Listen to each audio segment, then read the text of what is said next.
प्यारे बच्चों, BA second year की राष्ट्रीय आय की चौथी क्लास में या चौथे वीडियो में मैं आप सभी का वेलकम करती हूँ। हम नेशनल इनकम के 3 वीडियो में नेशनल इनकम की चर्चा कर चुके हैं। आज हम चौथे वीडियो में जो चर्चा करने जा रहे हैं वो तीसरे वीडियो का ही आगे का भाग है। अब हम चर्चा क्या कर चुके हैं? स्थिर व प्रचलित मूल्यों पर राष्ट्रीय आय क्या होती है ये मैं आपको बता चुकी हूँ। मध्यवर्ती वस्तुएं क्या होती है इसके बारे में, दोहरी गणना के बारे में, राष्ट्रीय आय की अवधारणाओं का अध्ययन क्यों करते हैं ये हम पढ़ रहे थे।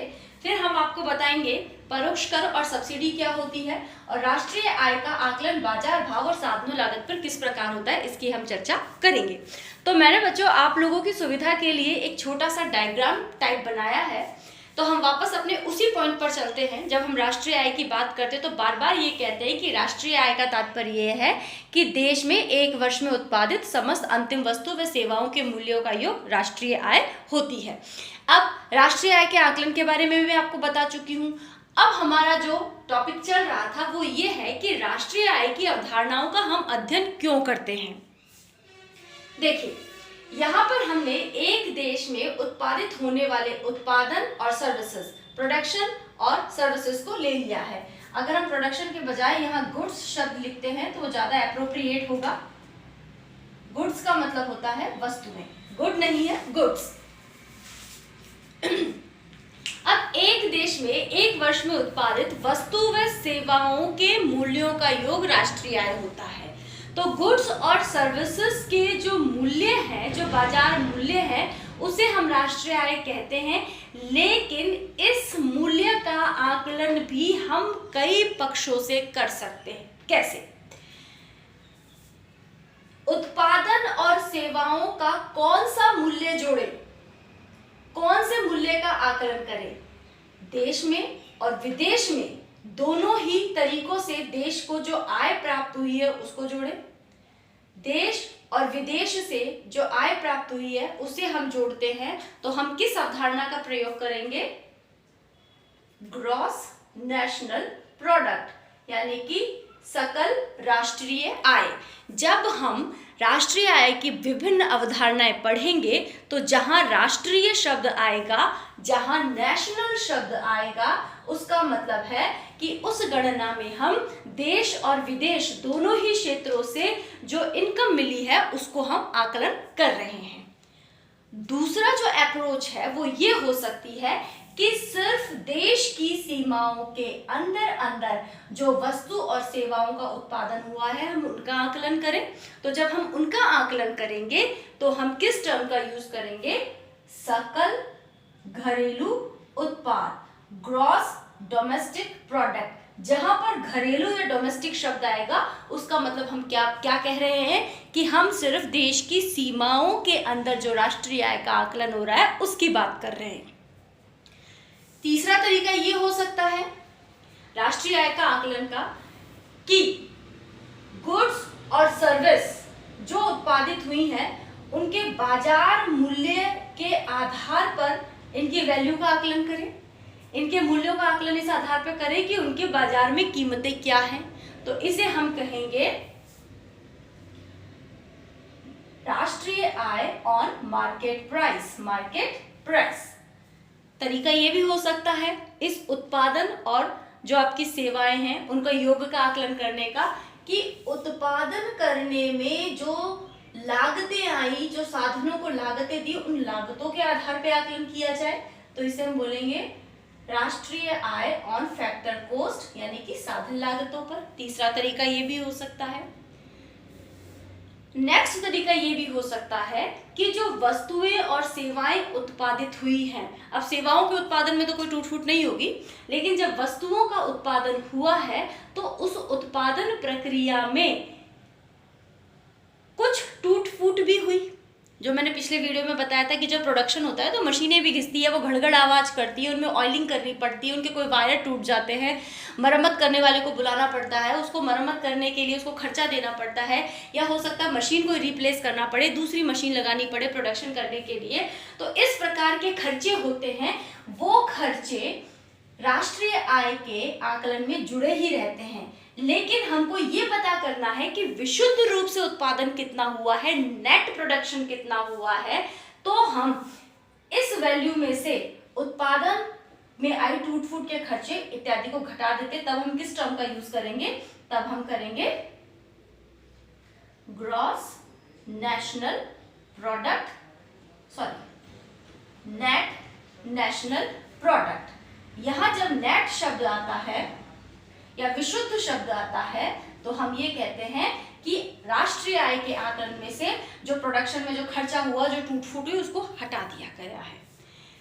एक दूसरा एस्पेक्ट या अप्रोच ये भी हो सकती है या होती है कि न केवल पूरे समग्र राष्ट्र की राष्ट्रीय आय का आकलन किया जाए, बल्कि ये भी होता है कि प्रति व्यक्ति हाथ में पैसा कितना पहुंचा, प्रति व्यक्ति हाथ में कितनी मुद्रा या आय है, इसे हम बोलते हैं पर कैपिटा इनकम, प्रति व्यक्ति आय। ये सबसे ज्यादा इंपॉर्टेंट होती है। क्यों? क्योंकि देश में उत्पादन होता है तो उत्पादन की वैल्यू अगर बहुत ज़्यादा है, लेकिन उत्पादन में बहुत बड़ी हिस्सेदारी किसी बहुत बड़ी कंपनी के मालिक की है, तो वह उस आय का बहुत बड़ा अंश उस कंपनी के मालिक का होगा। लेकिन हमें ये भी देखना है कि देश के जो नागरिक हैं उनकी प्रति व्यक्ति आय कितनी है, एक व्यक्ति के हाथ में पैसा कितना जा रहा है। वास्तव में आर्थिक विकास का आकलन यही होता है। तो अब हम वहाँ आगे नहीं जाएंगे, हम इसी पे ही रहेंगे कि एक देश में जब राष्ट्रीय आय की गणना की जाती है तो वस्तु व सेवाओं के मूल्यों का योग ले लिया जाता है। लेकिन वस्तु व सेवाओं के मूल्यों का योग लेते हुए उसे कई तरीके से आकलित किया जा सकता है कि हम वस्तु व सेवाओं के मूल्यों का योग ले तो कौन सा योग ले? देश विदेश से आई जो आपकी इनकम है उसके मूल्यों को ले ले, या सिर्फ देश की सीमाओं के अंदर के मूल्य को ले ले, या बाजार मूल्य पर ले, या फैक्टर कॉस्ट पे ले, या उत्पादन में आए टूट फूट खर्चे को हटाकर इस मूल्य को ले, या ये हम देखें कि प्रति व्यक्ति मुद्रा या आय कितनी है। इस प्रकार राष्ट्रीय आय की जो हमारे सामने जो आपकी अवधारणाएं आती हैं वो अवधारणाएं निम्न है। पहली अवधारणा है सकल घरेलू उत्पाद, दूसरी है सकल राष्ट्रीय उत्पाद, तीसरी है विशुद्ध घरेलू उत्पाद, चौथी है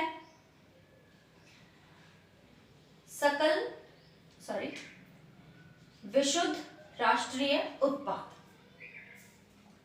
घर घर में कितना प्रोडक्शन हुआ है वो सकल घरेलू उत्पाद है। न केवल देश में बल्कि विदेशों से भी कितनी आय प्राप्त हुई है वो सकल राष्ट्रीय उत्पाद है।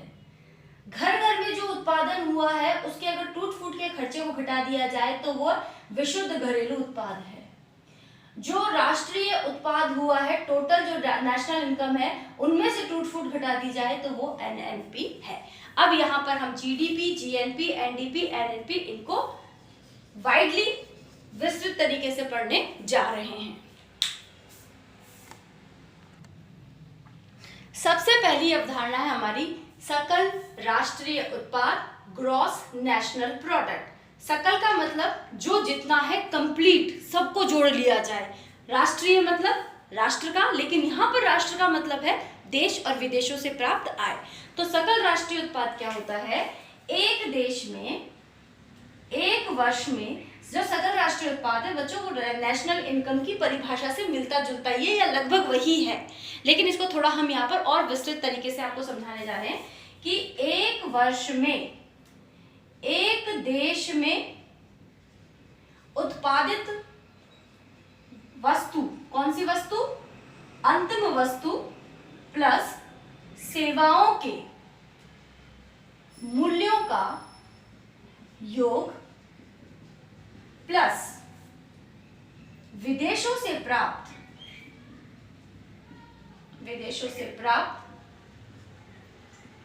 शुद्ध साधन आय का योग क्या होता है? ग्रॉस नेशनल प्रोडक्ट होता है। मतलब सकल राष्ट्रीय आय क्या होती है? एक वर्ष में एक देश में जितनी अंतिम वस्तु व सेवाएं हैं उनके मूल्यों का योग कर लिया जाए, प्लस विदेशों से प्राप्त शुद्ध साधन आय का योग कर लिया जाए। तो ये तो आपको समझ में आता है। अंतिम वस्तु व सेवाएं क्या होती है, विदेशों से प्राप्त शुद्ध साधन क्या होती है, इसे बोलते हैं net factor earning from abroad. इसका क्या मतलब होता है, इसका मतलब ये होता है, मान लीजिए ये भारत है, ये अमेरिका है, अमेरिकन भारत में आता है, एक अमेरिकन एम्प्लॉय या कर्मचारी या काम करने वाला भारत में आता है और यहाँ से पैसा कमा के अमेरिका ले जाता है। ठीक है, मान लीजिए उसने भारत से कितने कमाए, 5,000 रुपए कमाए। इसी तरीके से एक भारतीय, हम यहाँ पर जो मुद्रा है वो रुपए में ही ले रहे हैं समझाने के लिए, एक भारतीय है वो अमेरिका जाता है और भारतीय कर्मचारी अमेरिका जाता है, अमेरिका से वो 10,000 रुपए कमा के भारत में ले आता है। तो राष्ट्रीय आय की परिभाषा में हम क्या कहते हैं कि समस्त अंतिम वस्तु व सेवाओं के मूल्यों का योग कर लिया जाए और वे सेवाएं भी जोड़ी जाएं जो भारतीयों ने विदेशों में दी हैं, उनके मूल्यों को भी जोड़ा जाए। लेकिन जब हम उनके मूल्यों को जोड़ते हैं तो किस तरीके के मूल्य लेते हैं, विदेशों से प्राप्त शुद्ध साधन आय। क्यों, क्योंकि अमेरिकन कर्मचारी ने भारत में कमाया, भारतीय कर्मचारी ने अमेरिका में कमाया, तो भारतीय कर्मचारी ने जितना कमाया है उसमें से अमेरिकन कर्मचारी का वो आय घटा दी जाए जो उसने भारत में कमाया है।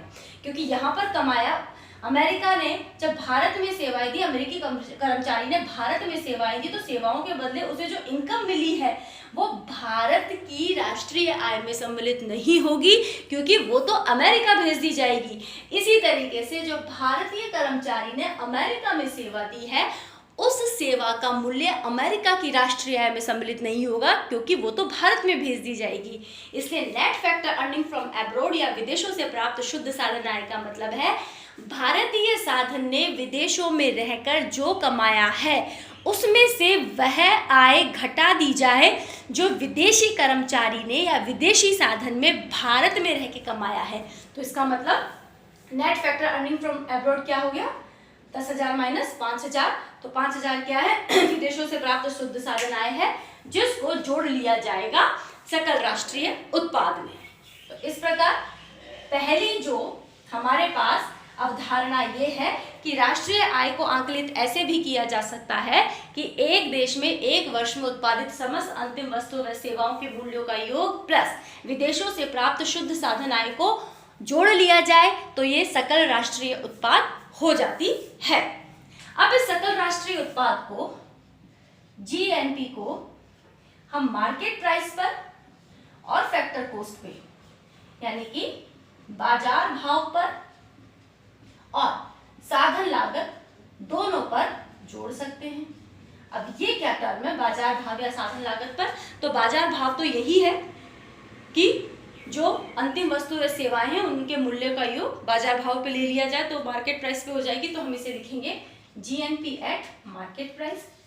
साधन लागत क्या होता है, साधन लागत पर जीएनपी ज्ञात करने का एक सरल सा सूत्र है।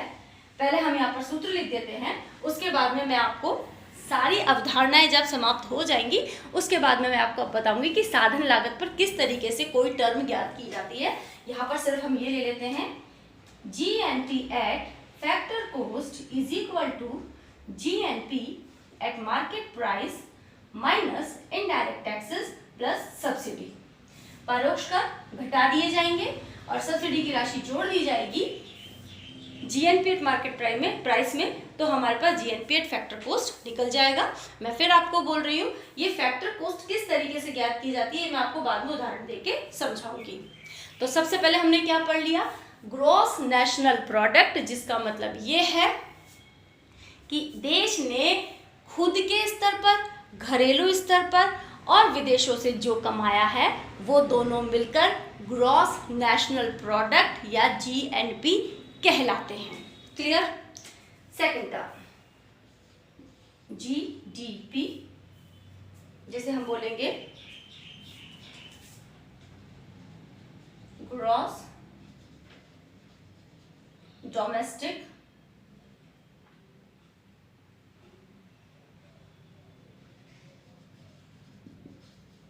प्रोडक्ट या सकल घरेलू उत्पाद।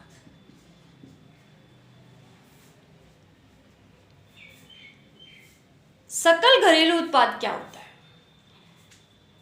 सकल राष्ट्रीय उत्पाद में से वह राशि घटा दी जाए जो विदेशों से प्राप्त हुई है। दोबारा सुनिए, सकल राष्ट्रीय उत्पाद में से वह राशि घटा दी जाए जो विदेशों से प्राप्त हुई है, तो हमें सकल घरेलू उत्पाद मिल जाएगा। या हम ये भी कह सकते हैं कि एक देश ने अपने घरेलू स्तर पर क्या कमाया है, घरेलू स्तर पर क्या उत्पादन किया है, उसे हम सकल घरेलू उत्पाद कहते हैं। तो विदेशों से जो हमें इनकम प्राप्त होती है उसे हम x माइनस m या xn लिखते हैं। क्यों? हमारे यहाँ से जितनी भी सेवाएं, वस्तुएं, जो कुछ भी भारत ने दिया है अन्य देश को, दोबारा सुनिए, भारत ने विदेशों को जितनी वस्तु व सेवाएं निर्यात की हैं, तो उनके बदले भारत को क्या मिलती है? आय या भुगतान मिलता है। वस्तु और सेवाएं निर्यात करने के बदले भुगतान मिलता है। और इसी तरीके से भारत में जो विदेशों के लोग आकर सेवाएं देते हैं या भारत में जो विदेशों की वस्तुएं आती हैं, उसके बदले भारत क्या करता है? भुगतान करता है। तो जो हमने दिया है, जो देने के बदले हमें इनकम प्राप्त हुई है, उस इनकम में से वो इनकम घटा दी जाए जो हमने विदेशों को दी है, तो हमारे पास नेट एक्सपोर्ट वैल्यू या विदेशों से प्राप्त शुद्ध साधन आय हमें मिल जाती है। तो अब हम सकल घरेलू उत्पाद ज्ञात करने के लिए क्या करेंगे? सकल घरेलू उत्पाद होता है सकल राष्ट्रीय उत्पाद में से घटा दिया जाए जो हमने विदेशों से शुद्ध रूप में प्राप्त किया है। उदाहरण के लिए, भारत ने अपने घरेलू स्तर पर और विदेशी स्तर पर जो कमाया है उसकी वैल्यू है 5000। इस 5000 में घरेलू स्तर पर कमाया 4000 और विदेशी स्तर पर कमाया 1000। तो भारत की कुल जीएनपी कितनी हो गई? 4000 प्लस 1000, जिसमें से 1000 है विदेशों से कमाया शुद्ध आय और 4000 है हमारे घरेलू स्तर पर कमाई हुई आय, जिसे हम बोलते हैं जीडीपी। तो तरीका क्या है कि आप जीएनपी ज्ञात करने के लिए उसमें से जीडीपी ज्ञात करने के लिए आप जीएनपी में से घटा दीजिए विदेशों से जो हमने कमाया वो, तो हमें मिल जाएगा कि घरेलू स्तर पर भारत की राष्ट्रीय उत्पाद कितना है। So easy. अब हम जो तीसरी अवधारणा है उस पर चलते हैं। अब जो हमारी तीसरी अवधारणा है राष्ट्रीय आय की, वो है विशुद्ध घरेलू उत्पाद। अब विशुद्ध घरेलू उत्पाद क्या होता है, इसे ज्ञात करने के लिए NDP is equal to GDP minus CCA या डेप्रिसिएशन, ये इसका सूत्र है। सूत्र से ज्यादा बच्चों अगर आप अब जो इसकी बेसिक कंसेप्ट है उस पर ध्यान रखेंगे तो आपको सूत्र रटने की कोई जरूरत नहीं पड़ेगी। क्या है एनडीपी का मतलब? क्या है? विशुद्ध घरेलू उत्पाद, यानी कि घरेलू क्षेत्र में हुआ वो प्रोडक्शन जो बिल्कुल विशुद्ध है, नेट है। इसका मतलब क्या है कि घरेलू स्तर पर जो भी देश में उत्पादित हुआ है उस उत्पादन के दौरान कुछ डेप्रिसिएशन या टूट फूट हुई थी या हुई है, जिस पर कुछ खर्चा किया गया है, जिसे हम अर्थशास्त्र की भाषा में कहते हैं पूंजी उपभोग भत्ता या कैपिटल कंजप्शन अलाउंस सीसीए, यानी कि वो खर्चा जो प्रोडक्शन के दौरान टूट फूट पे खर्च किया गया उसे हम डेप्रिसिएशन मूल्यह्रास या पूंजी उपभोग भत्ता कहते हैं। अगर प्रोडक्शन की वैल्यू में से टूट फूट का खर्चा घटा दिया जाए तो नेट वैल्यू आ जाएगी प्रोडक्शन की, जिसे हम बोलेंगे नेट डोमेस्टिक प्रोडक्ट या विशुद्ध घरेलू उत्पाद। अभी आपको एक उदाहरण से समझाऊंगी मैं। और इसके बाद जो हमारे पास अगली जो अवधारणा है वो है नेट नेशनल प्रोडक्ट, यानी कि विशुद्ध राष्ट्रीय उत्पाद। ये क्या होता है? जब आप जीडीपी में से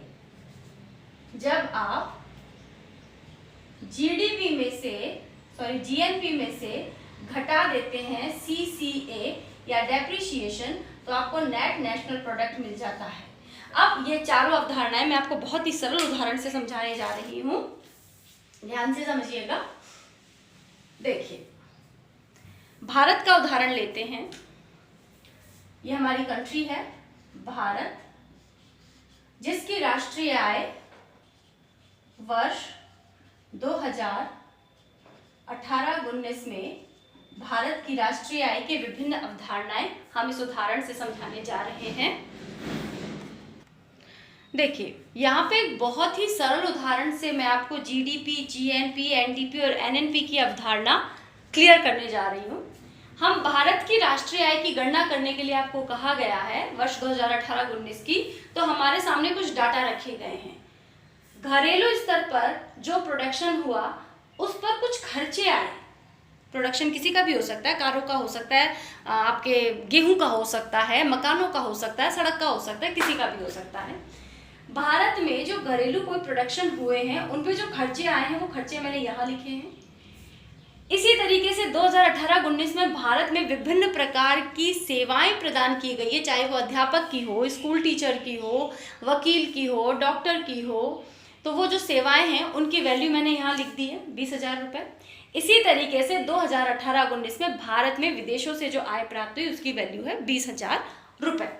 अब इन डाटा से हम बहुत सरलतम रूप से, एक बेसिक रूप से राष्ट्रीय आय की अवधारणाओं को समझने जा रहे हैं।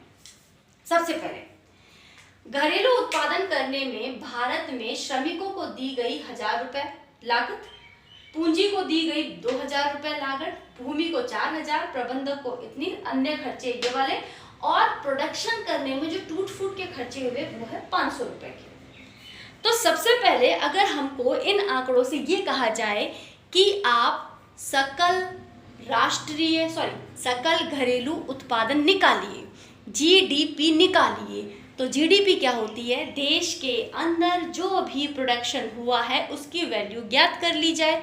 हमारे पास प्रोडक्शन की वैल्यू तो नहीं है, लेकिन प्रोडक्शन पे आए सारे खर्चे हमारे सामने हैं। तो एक प्रोड्यूसर या उत्पादक क्या करेगा कि जो भी खर्चा उसने उठाया है उन सब खर्चों को जोड़ लेगा और उन्हीं जोड़ के मूल्य पर अपनी वस्तु को या उत्पादन को बेचेगा। तो यहाँ पर हम इन सब को जोड़ते हैं तो हमारे पास कितना आता है? लगभग 22,500 रुपये।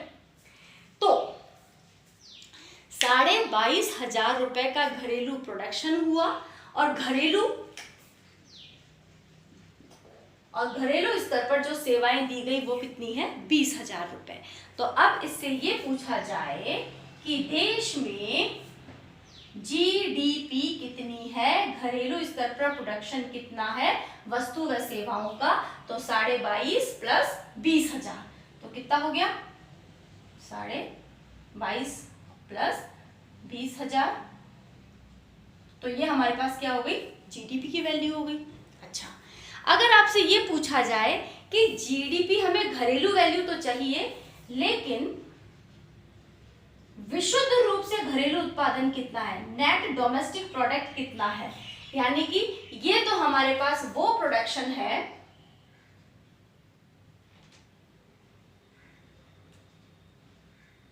ये तो हमारी जीडीपी हो गई, लेकिन इस जीडीपी में से आप विशुद्ध मूल्य बताइए, तो उसके लिए हमें क्या करना पड़ेगा? इस टूट फूट के खर्चे को घटा देना पड़ेगा। तो हम क्या करेंगे? 42,500 में से घटा देंगे 500 रुपए, क्योंकि ये तो टूट फूट पे खर्चा हुआ था, ये उत्पादन की वैल्यू नहीं है। तो हमारे पास 42,000 रुपए जो बचेंगे वो क्या हो गए? एनडीपी हो गए। अब इन सब डाटाओं से ये ज्ञात किया जाए कि जीएनपी कितनी है। तो जीएनपी मैंने क्या कहा? देश में उत्पादित समस्त वस्तु व सेवाओं के मूल्य के साथ साथ जो विदेशों से आय प्राप्त हुई है उनको जोड़ लिया जाए तो देश की जीएनपी मिल जाएगी। तो आप जोड़ेंगे 22,500 प्लस 20,000 प्लस 20,000, तो देश की जीडीपी कितनी हो गई? आई थिंक ये हो गई है 62,500। देश की जीडीपी कितनी हो गई? 62,500। अब ये कहा जाए कि ठीक है, सॉरी, देश की जीएनपी कितनी हो गई? 62,500। अब हमें नेट नेशनल प्रोडक्ट निकालने के लिए कहा जाए तो हम क्या करेंगे कि जीडीपी में से जब जहां नेट की बात आती है वहां पर टूट फूट के खर्चे माइनस कर दिए जाते हैं। तो नेट नेशनल प्रोडक्ट कितना हो गया? आप 62,500 में से 500 घटा दीजिए तो हमारे पास 62,000 रुपए क्या हो गए? नेट नेशनल प्रोडक्ट आ गया। तो ये महत्वपूर्ण 4 अवधारणाएं हैं नेशनल इनकम की। ये नेशनल इनकम की अवधारणा है। यहाँ पर नेशनल इनकम की इस अवधारणा में जीडीपी की वैल्यू तो 42,500 आई है, जबकि एनडीपी की वैल्यू थोड़ी सी कम आई है, जीएनपी की वैल्यू 62,500 आई है और एनएनपी की वैल्यू सिर्फ 62,000 आई है। तो इस प्रकार हम देखते हैं कि सिर्फ राष्ट्रीय आय का एक बार परिभाषा के अकॉर्डिंग जोड़ लेना ही ठीक नहीं होता, बल्कि उसे कई दृष्टिकोणों से देखना होता है। दृष्टिकोण ये भी हो सकता है कि घरेलू स्तर पर उत्पादन कितना हुआ है, दृष्टिकोण ये भी हो सकता है कि घरेलू स्तर का उत्पादन लेकिन विशुद्ध उत्पादन कितना हुआ है, दृष्टिकोण ये भी हो सकता है कि राष्ट्र का खुद का और जो उसने राष्ट्र ने विदेशों से कमाया है उसका जोड़ कितना है, तो उसका जोड़ ये होगा। दृष्टिकोण ये भी हो सकता है कि देश ने घरेलू स्तर पर और विदेशी स्तर पर जो कमाया है उसकी विशुद्ध वैल्यू कितनी है, तो हमें यहाँ पर फिर वही टूट फूट के खर्चे घटाने पड़ेंगे। इस प्रकार एक देश की राष्ट्रीय आय की अवधारणाएं कई दृष्टिकोणों से देखी जा सकती है। कल हम इस टॉपिक को और भी आगे कंटिन्यू करेंगे। Thank you very much.